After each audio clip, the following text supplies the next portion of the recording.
J-E-L-L-O. The Jell-O program, brought to you by Jell-O and Jell-O Pudding, starring Jack Benny, with Mary Livingston, Phil Harris, Dennis Day, and yours truly, Don Wilson. The orchestra opens the program with Are You Ready?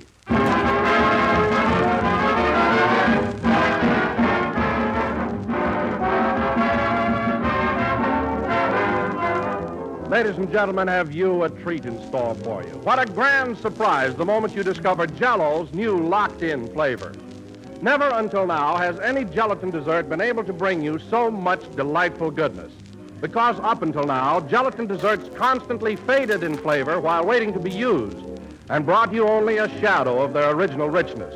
But that's all been changed. Today, Jell-O's tempting, tantalizing flavor is locked right into the tiny Jell-O particles, where time can't get at it to steal it away. No matter how long Jell-O remains in the package, it retains its luscious flavor to the very last. Now, you be the judge. Open a package of Jell-O. Notice the absence of any heavy, fruity aroma, the usual sign of escaping flavor. Then dissolve Jell-O, and presto, there's your flavor, all of it, the full-strength flavor of Jell-O, as rich and vivid as the day it was locked into Jell-O's delicate crystal-like particles. So try Jell-O, now made better than ever by Jell-O's new locked-in process. The flavor never goes away. We put it in, and it's there to stay.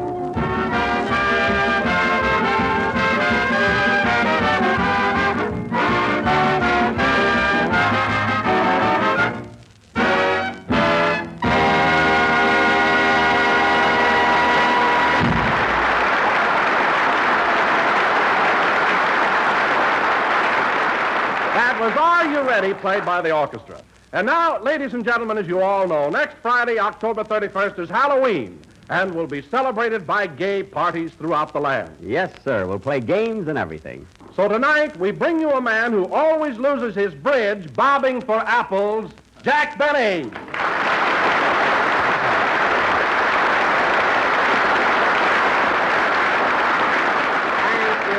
Thank you. Hello again. This is Jack Benny talking, and Don. That was a very funny introduction. Losing my bridge, bobbing for apples. Did you think of that all by yourself? Yes, I did, Jack. It was my own little brainchild. Well, it certainly is clever. I mean, the way you expose all my faults and my defects. People enjoy it, too. Yes, they do. You know, Don, they have a program out here where a man sits by himself in a small room and plays phonograph records all night long. He's called Hank, the Night Watchman. Uh-huh. Well, one more introduction like that, and you're going to be known as Don, the Decca Dayman.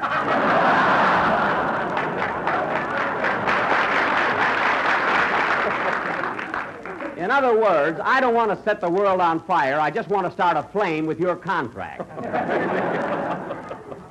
By the way, Don, getting back to Halloween... Oh, hello, Mary. Hello, Jack. How are you? Getting back to Halloween... Oh, fine, thanks.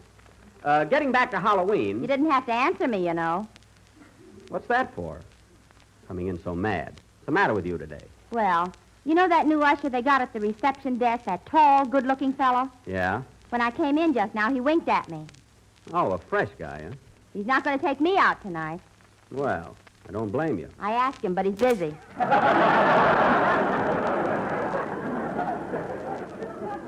All right, so much for romance. Now, Don, what were we, Oh, you mentioned something about Halloween. Oh, yes. Are you going out with us next Friday night and have some fun? You know, ring doorbells and everything? Oh, I don't know. You don't have the excitement nowadays that you used to have on Halloween. I guess you're right. Why, I remember back in Denver when I was a kid, we used to have the time of our lives. Denver? You should have seen the way we celebrated Halloween in a little country town like Waukegan. The old-fashioned pranks we used to play. But kids don't have fun like that anymore. What do you want, plumbing or fun?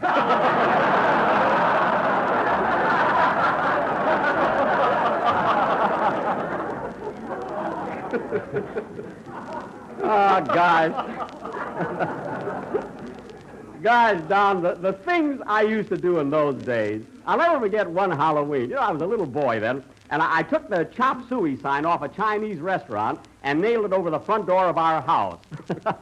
Oh, boy. The chop suey sign, huh? Was your father mad when he saw it? No, he just hung a tail on his derby and went into business.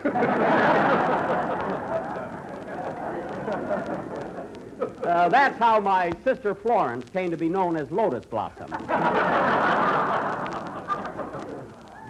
We had some restaurant, chopped liver and suey. And then the following year, oh, hello, Phil. Are you coming out with us Halloween? Yeah, Jackson, but I can't meet you until after 9 o'clock. I got to go to night school. Oh. Well, I'll tell you what, Phil. We'll meet you in front of the school about 9:15. How's that? Okay, I'll bring my long pants with me and slip them on. What?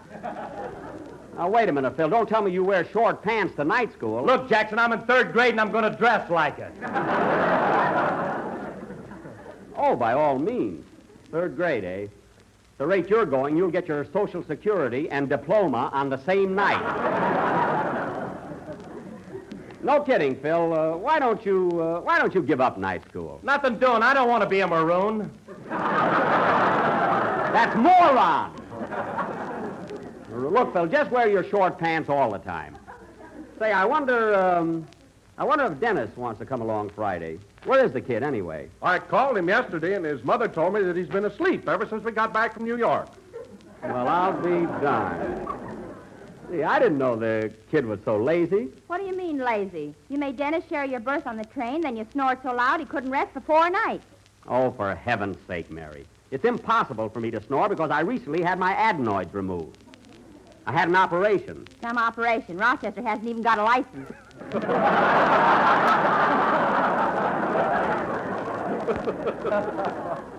Oh, stop. You thought he couldn't build me a barbecue pit either. You should see it. Say, Don, speaking of our trip, I meant to ask you, is your wife still mad at me for putting you both in one berth? Well, I thought she was, Jack, but strangely enough, as I was leaving the house this morning, she handed me a cake. A cake? Yes, she baked it especially for you. Especially for me, eh? I'll give it to you right after the broadcast. Well, especially for me, eh? Well, thanks very much, Don, but you see I'm on a diet right now, and I have to cut out fattening poison. I mean cake.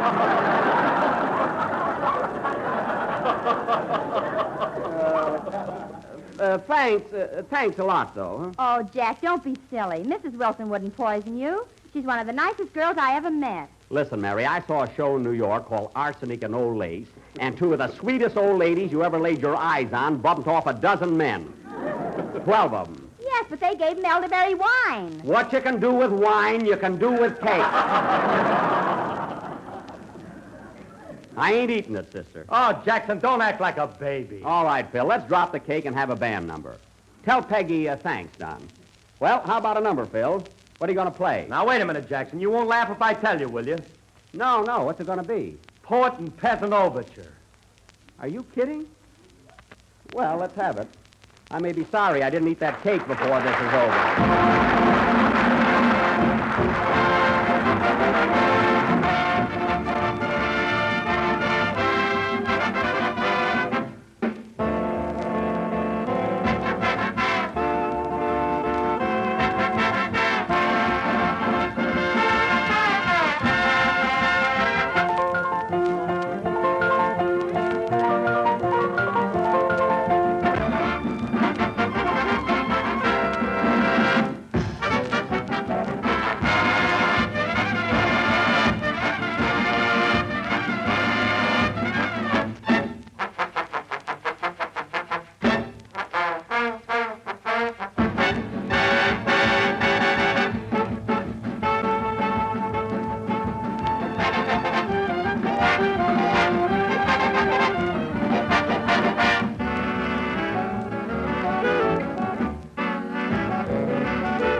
That was a special arrangement of Poet and Peasant Overture played by Phil Harris and his peasants.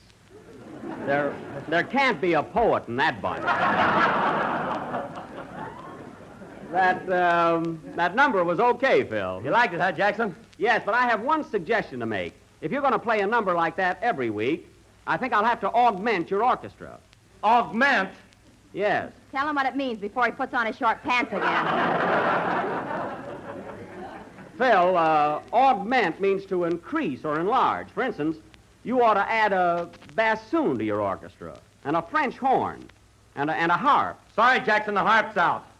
What do you mean? I had one once, and all the boys hung their socks on it. Oh, well, if you had a bassoon, you could hit them over the head for doing it. Huh? And now, ladies and gentlemen, for our first play of the new season, we are going to... Well, look who's here. Hiya, Mr. Benny. Hello, everybody. Well, you certainly look rested now, Dennis. Boy, oh boy, do I feel good. You want to wrestle, Miss Livingston? Dennis, behave yourself. Let him alone. I'll give him a toe hold so fast he won't know what hit him. Mary, put your coat back on. Be a lady, will you? On this clam bake? How can you call this program a clam bake when Phil just played Poet and Peasant? Now, let's settle down. And now, ladies and gentlemen, as I started to announce, tomorrow, October 27th, is Navy Day. So tonight, in honor of this occasion, we will present our version of that stirring drama of the Naval Air Force, that epic of heroism, that sensational Warner Brothers production, Dive Bomber. Thank you, Dive. You're a bomber.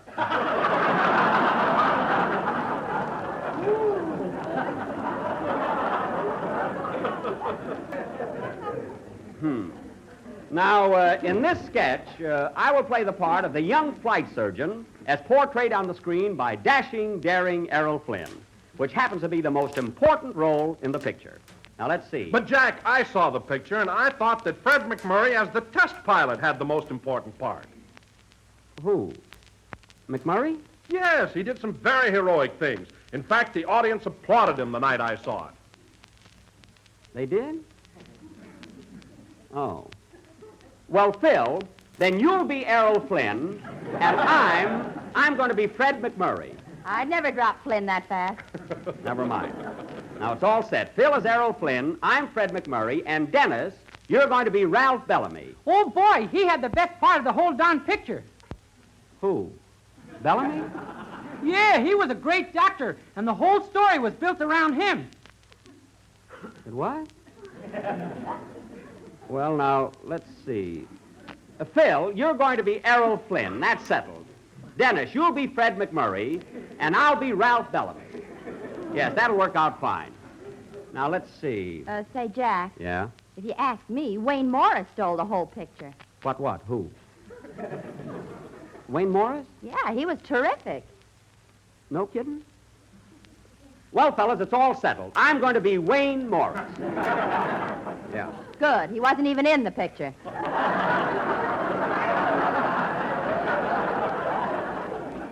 Wait a minute. What's going on here? I'm going to play Ralph Bellamy, and that's the end of it. Mary, you're going to be a nurse. And Don, you're going to be the B-19, so stick your arms out. And now, ladies and gentlemen, this play will go on immediately after a song by Dennis Day. Go ahead, Dennis. Hold it a minute. Come in. Oh, hello. Hello, Mr. Benny. Can I see you about that now? Yes, wait out in the hall. I'll be right with you. Excuse me, fellas.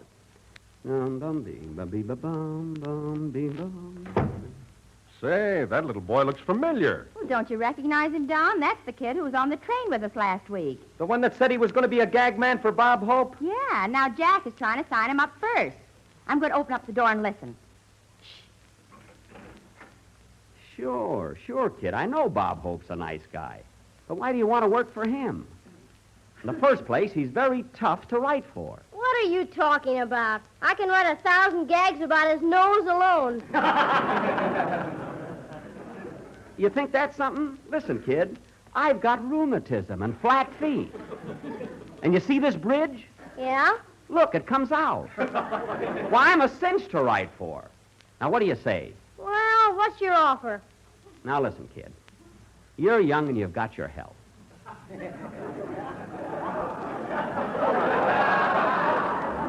Now, look, money we won't talk about. The heck we won't.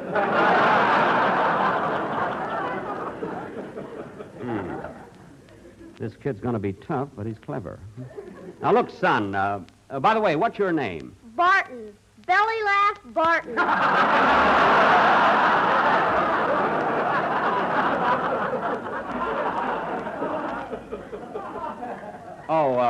Well, now, look, Belly. Forget hope, and I'll tell you what I'll do. I'll give you $37.50 a week and a case of Jell-O every Saturday night. How does that strike you? Well, I don't know. I'll have to talk it over with my manager. What do you have to talk it over for? Look, kid, Jell-O is good for you. It's delicious. And not only that, this year it's got that new locked-in flavor. Locked in, huh? Yeah. The flavor never goes away. We put it in, and it's there to stay. Now sign here, right here on the dotted line. Come on, kid. Okay, let me out of the corner. Oh, I'm sorry. Well, it's a deal, kid. See you at my house tomorrow morning. Come for breakfast and bring some coffee cake. So long. Goodbye. Here he comes, boys. Act nonchalant. Well, sorry to kept you waiting, fellas. Okay, Dennis, let's have your song. Belly Laugh Barton. Gee, I hope he lives up to his name.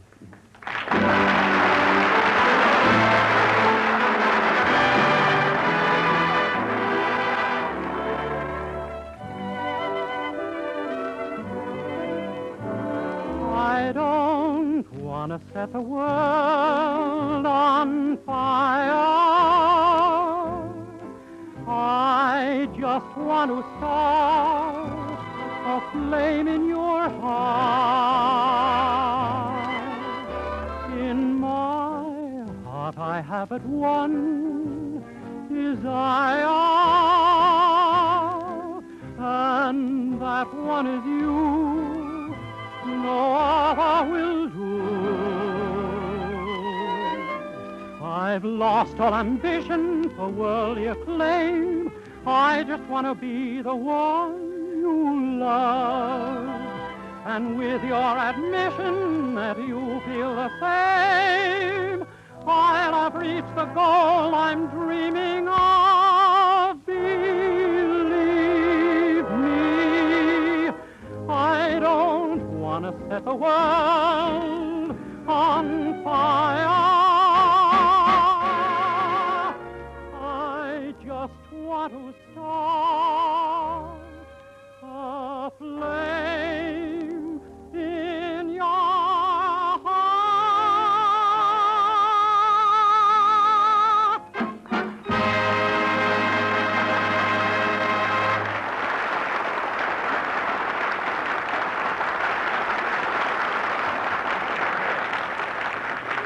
That was I Don't Want to Set the World on Fire, sung by Dennis Day. And now, ladies and gentlemen, for our feature attraction of the evening, our version of that sensational motion picture drama, Dive Bomber. And I'd like to announce that this production will be done entirely in Technicolor. How can you do Technicolor on the radio? We're on the red and blue networks with a green cast.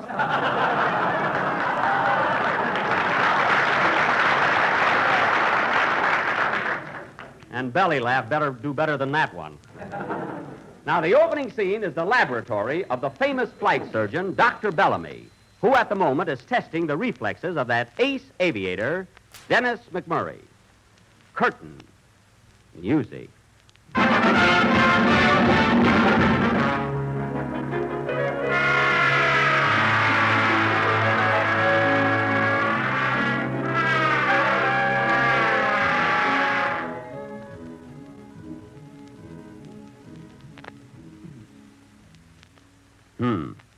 The Schneider test shows pilot fatigue not far from the chronic line.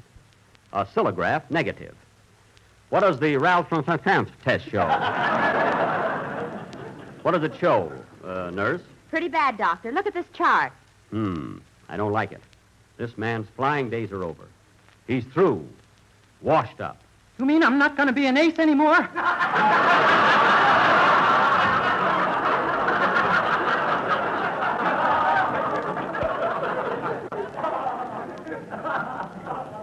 To us, you'll always be an ace.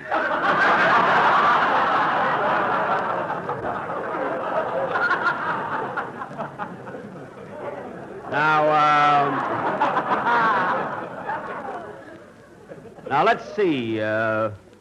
What else is there to check on this man? Why don't you test his knee, jerk? That's why don't you test his knee jerk? I did that already. Well, Lieutenant McMurray, I'm sorry, but there's nothing I can do. You're grounded. No. You can't do this to me. I belong in the air. I've given the best years of my life to aviation. When I black out, I want to be up there flying. Understand? Flying! I knew I should have taken that part.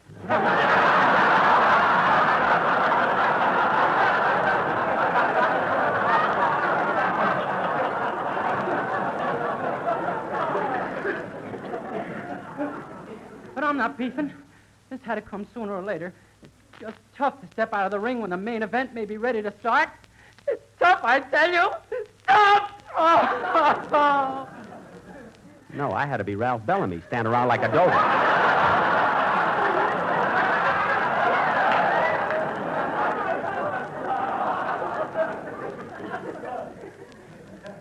Oh, well, I motivate the story, anyway. You gotta give me another chance, Doc. Do you hear? Because if you All right, I'll give you another chance. Stop acting. Get out of here. Next time I'll see a picture before I cast it. Snap out of it, Doctor. Let's get on with these experiments. Oh, that's right. What am I working on today? You're trying to perfect a transparent parachute so you can get suntan on the way down. No, that'll never be a success. Come in. Oh, hello, Commander Wilson. Good morning, Dr. Bellamy. I want to congratulate you on your experiments in counteracting aeroembolism. Thanks. What? Oh, yes. I expect to have the arrows all emboled out before long. By the way, Commander, have you located an assistant for me? Oh, yes, Dr. Bellamy. I've discovered a brilliant young graduate of Harvard Medical School. He's waiting in the room right now in the waiting room. Good. Come in, Dr. Flynn. How do you do? Dr. Flynn, Dr. Bellamy. Dr. Bellamy, Dr. Flynn. Dr. Jekyll, Mr. Hyde. Mr. Hyde, well, I tried. Please, Miss Krotzmere.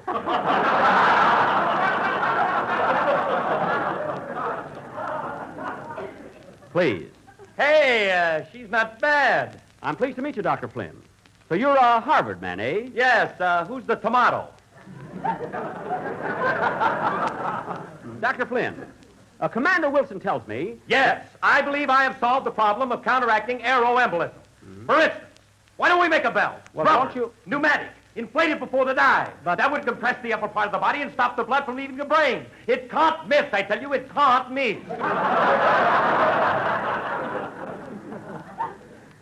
I had to be Bellamy.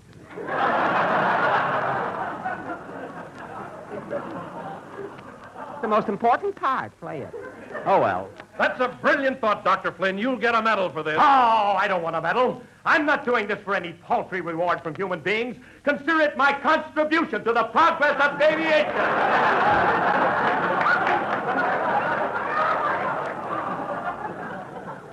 Contribution. I knew he'd louse it up.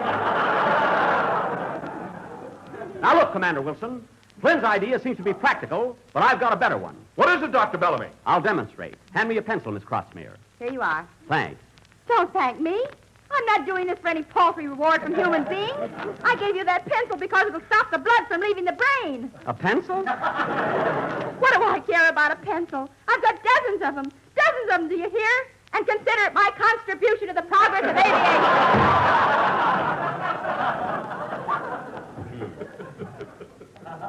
Even Krotzmere has a better part.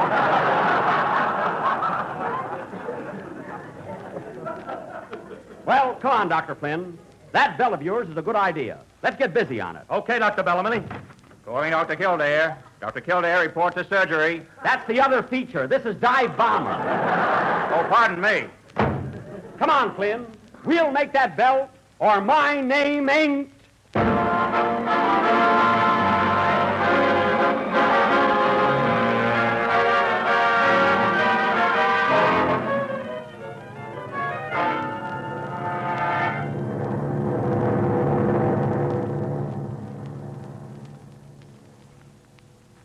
How high are we, McMurray? 26,000 feet and going up. Good. How does the belt feel? It's a little tight around the ankles. Well, pull it up. I tell you, Mac, this experiment is going to make me famous. Well, Dr. Flynn invented it. Why didn't you bring him along? Ouch! I'll twist your other wrist if you keep that up. How high are we now? 30,000 feet. You better put your oxygen mask on. I took it home. I'm going to wear it Halloween. But I feel pretty... Uh-oh. What's the matter, Doc? I don't know. I felt a little dizzy there for a second. But I'm all right. How high are we now? 31,000. 31,000, eh? I gotta snap out of it. I feel kind of drowsy all of a sudden. Doc, what's the matter? I don't know. I guess it's the altitude. I guess this altitude kind of got me. Belt, pneumatic. It'll stop the blood from leaving the contribution. Yeah. Doc, wake up. Dr. Flynn, Dr. Bellamy. Dr. Bellamy, Dr. Flynn.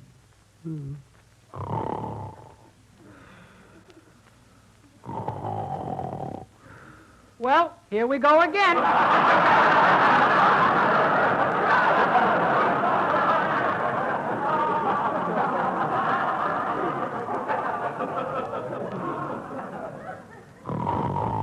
Now come the whistles.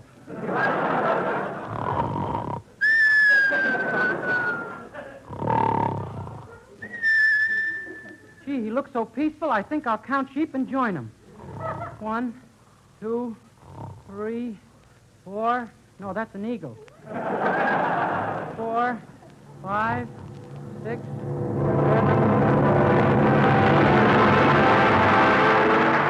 Well, next week brings Halloween, and Halloween brings fun and festivities, gay parties that call for good things to eat, like the grand dessert I'm going to tell you about right now. It's a real party treat, and yet an easy dessert to make. All it takes is a can of peach halves and a package of orange Jell-O. And when you have those two items, you're all ready to go. Just dissolve the orange Jell-O in hot water as you usually do. Then fill 6 wide sherbet glasses about 1/3 full and chill. When the Jell-O is firm, place a marshmallow in the center of each glass and cover with a peach half, rounded side up. Pour the remaining Jell-O over the peaches and chill until firm. And there you have an ideal treat for Halloween, a swell dessert that will make your Halloween guests say, you surely know how to give a party. Get a can of peach halves and a package of orange Jell-O tomorrow and make up this delicious combination. Juicy golden peaches covered with shimmering orange Jell-O. But remember, when you buy Jell-O, be sure to look for the big red letters on the box, because only Jell-O's new locked-in process gives you all the flavor, always. Tomorrow, when you make out your grocery list, put down Jell-O and write under it, write Jell-O puddings. Jell-O vanilla, Jell-O chocolate, Jell-O butterscotch puddings. Try them and you'll say, yes, Jell-O puddings are just like Grandma's, only more so. This is the Red Network of the National Broadcasting Company. KFI, Los Angeles. You've been listening to the OTR Gold Network. Find more classic radio at otrgold.com.